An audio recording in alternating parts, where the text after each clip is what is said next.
روایت میں آتا ہے کہ ابلیس کو اللہ نے آگ سے بنایا۔ ابلیس روئے زمین کا کوئی ایسی جگہ نہ چھوڑا جہاں اس نے عبادت نہ کی ہو۔ کائنات کے ذرے ذرے پر یہ ملعون سجدہ ریز ہوا، لیکن لوح محفوظ پر اس کا نام ابلیس درج تھا۔ اسے اپنی عبادتوں پر بہت ناز تھا۔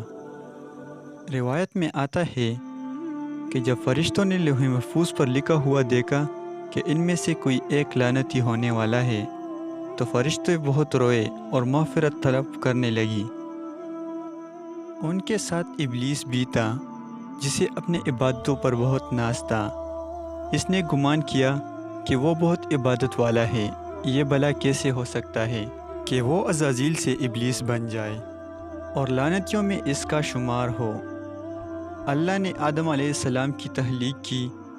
سب فرشتوں کو حکم ہوا کہ اسے سجدہ کرو، اسے میں نے اپنے ہاتھوں سے بنایا ہے۔ سب فرشتوں نے آدم علیہ السلام کو سجدہ کیا، لیکن ابلیس اپنی جگہ اکڑ کر کھڑا رہا۔ اس کی اندر کی میں نے اسے جھکنے نہ دیا۔ اللہ نے فرمایا، کیوں نہیں جھکتا اس کے آگے جسے میں نے بنایا ہے؟ وہ لعنتی بولا، عبادت تیری کروں، تخلیق کرنے والا تو، مجھے آگ سے بنایا، اسے مٹی سے، میں اس سے افضل ہوں، میں بھلا کیوں جھکوں اس کے آگے؟ اللہ نے فرمایا، آج سے تو عزازیل نہیں ابلیس ہے۔ تجھے عبادتوں کی توفیق ہم نے دی تھی، ساتوں آسمانوں پر تیرا نام ہم نے مختلف رکھا، لیکن تو اپنی تکبر اور میں کی وجہ سے مردود ٹھہرا۔